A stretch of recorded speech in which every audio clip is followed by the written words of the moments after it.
이사야 20장. 아시리아 왕 사르곤이 보낸 다르단 장군이 아스돗으로 와서 아스돗을 점령하였다. 그 해에 주님께서 아모스의 아들 이사야를 시켜서 말씀하셨다. 주님께서 이사야에게 말씀하시기를 허리에 두른 베옷을 벗고 발에서 신을 벗으라고 하셨다.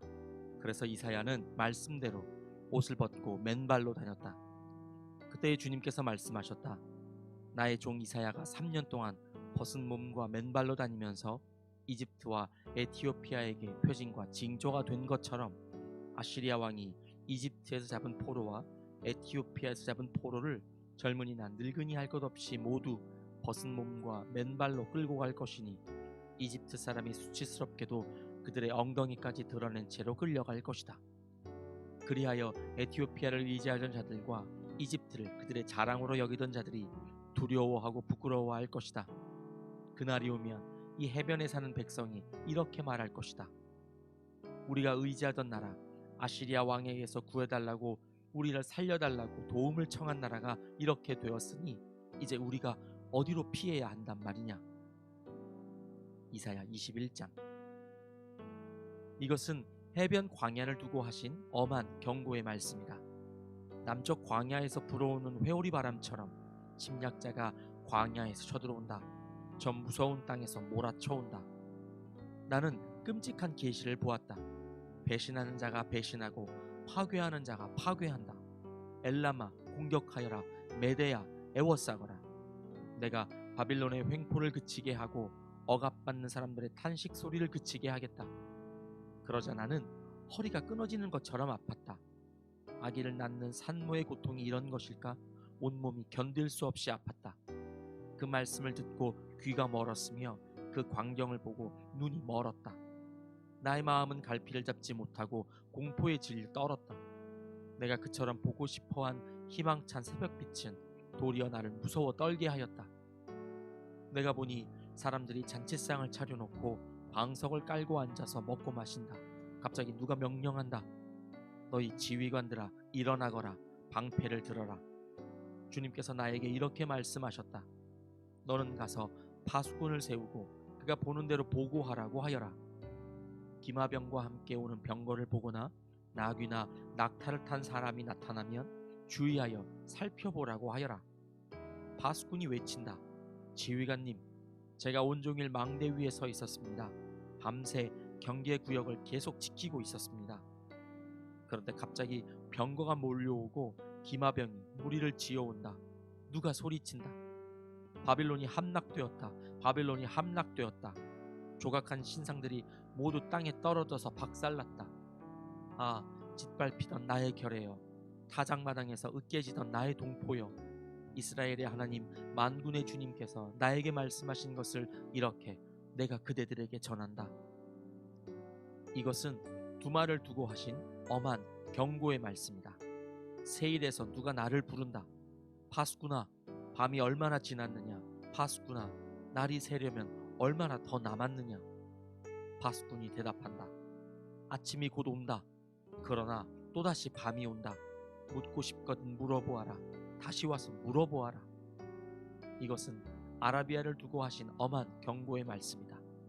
드단 사람들아, 아라비아의 메마른 덤불 속에서 밤을 지새우는 드단의 행상들아, 목마른 피난민들에게 마실 물을 주어라. 대마 땅에 사는 사람들아, 아라비아의 피난민들에게 먹거리를 가져다 주어라. 그들은 칼을 피하여 도망다니는 사람들이다. 칼이 그들을 치려 하고 화살이 그들을 꿰뚫으려 하고 전쟁이 그들의 목숨을 노림으로 도망다니는 신세가 되었다. 주님께서 나에게 이렇게 말씀하셨다. 1년 기한으로 머슴살이를 하게 된 머슴이 날수를 세듯이 이제 내가 1년을 센다. 1년 만에 게달의 모든 허세가 사라질 것이다. 게달의 자손 가운데서 활 쏘는 용사들이 얼마 남는다고 하여도 그 수는 매우 적을 것이다. 주 이스라엘의 하나님께서 이렇게 말씀하셨다. 이사야 22장. 이것은 환상골짜기를 두고 하신 엄한 경고의 말씀이다. 너희가 무슨 변을 당하였기에 모두 지붕에 올라가 있느냐.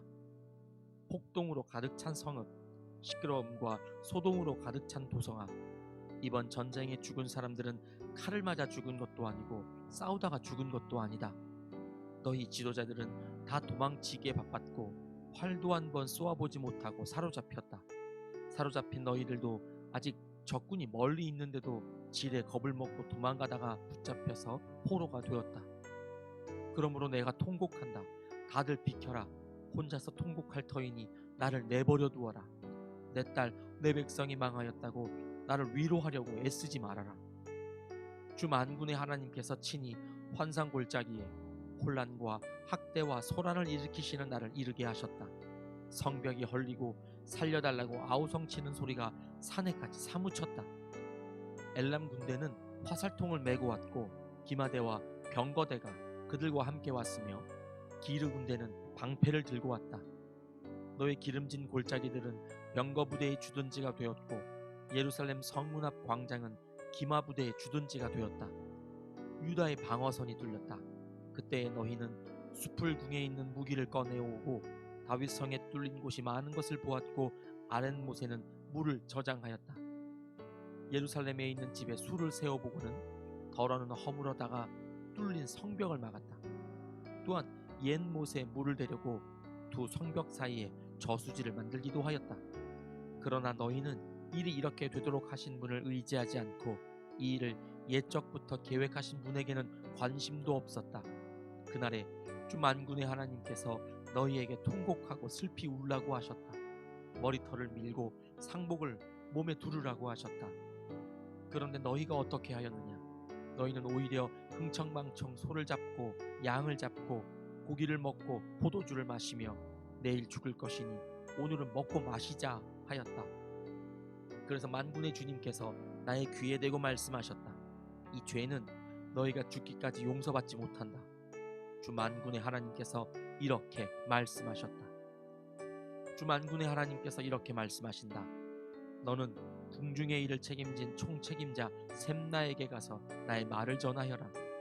내가 이곳과 무슨 상관이 있기에 이곳에 누가 있기에 여기에다 너의 무덤을 팠느냐? 높은 곳에 무덤을 파는 자야. 바위에 누울 자리를 쪼아내는 자야. 그렇다. 너는 권세가 있는 자다. 그러나 주님께서 너를 단단히 묶어서 너를 세차게 내던지신다. 너를 공처럼 둥글게 말아서 넓고 아득한 땅으로 굴려버리신다. 내가 거기에서 죽을 것이다. 내가 자랑하던 그 화려한 병거들 옆에서 내가 죽을 것이다. 그리하여 너는 너의 상전의 집에 수치거리가 될 것이다. 내가 너를 너의 관직에서 쫓아내겠다. 그가 너를 그 높은 자리에서 끌어내릴 것이다. 그날이 오면 내가 힐기야의 아들인 나의 종 엘리야김을 불러서 너의 관복을 그에게 입히고 너의 띠를 그에게 띠게 하고 너의 권력을 그의 손에 맡길 것이니 그가 예루살렘에 사는 사람들과 유다 집안의 아버지가 될 것이다.